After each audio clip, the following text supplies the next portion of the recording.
Detroit, Michigan, 1908. A man named Henry Ford would build a machine that would affect millions of people's lives in many different ways. It would not only affect Americans economically, but also socially and culturally. The machine itself that made such a huge impact, but the way that it was made was what was so important at the time. Ford wasn't the first person to build a car. The first automobile was a Benz patent motor car in 1886.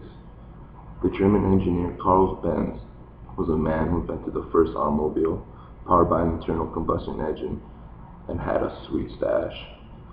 The Benz patent motor car and Model T were made quite differently though. The Model T was the first car to be built on an assembly line. The assembly line is a manufacturing process in which parts are added as the semi-finished assembly moves from workstation to workstation, where the parts are added in a sequence until the final assembly is produced.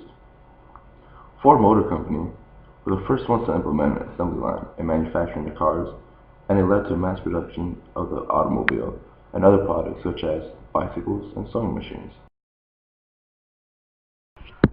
This manufacturing process allowed Henry Ford to produce cars much faster than the traditional method, and it allowed him to sell the Model T at an affordable price, making it possible for average American workers to own a car.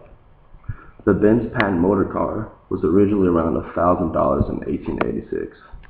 The Model T starting price in 1908 was about $950, and by 1925, the price had dropped by more than 2/3 at $285.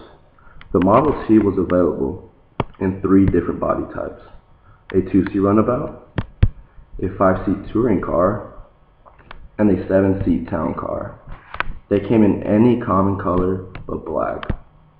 With the low price and the high supply of Model Ts, average American family were able to own a car, which allowed them to drive farther distances in less time.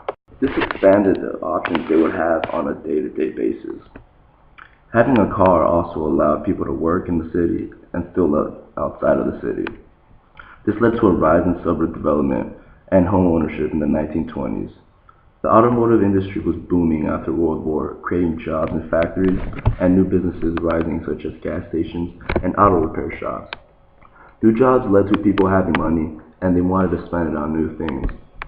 In other words, it led to consumerism in the American household. Although automobiles had many positives, they still had their cons. The biggest con automobiles have is pollution. A statistic showed that one automobile was responsible for 29 tons of waste and 1,207 million cubic yards of polluted air. Scientists are coming with alternatives, but aren't able to mass produce as cheap as Ford did. Besides the fact of pollution, automobiles made a great impact on Americans in many ways that helped better their lives, which is the purpose of technology, to help people's lives out in some way.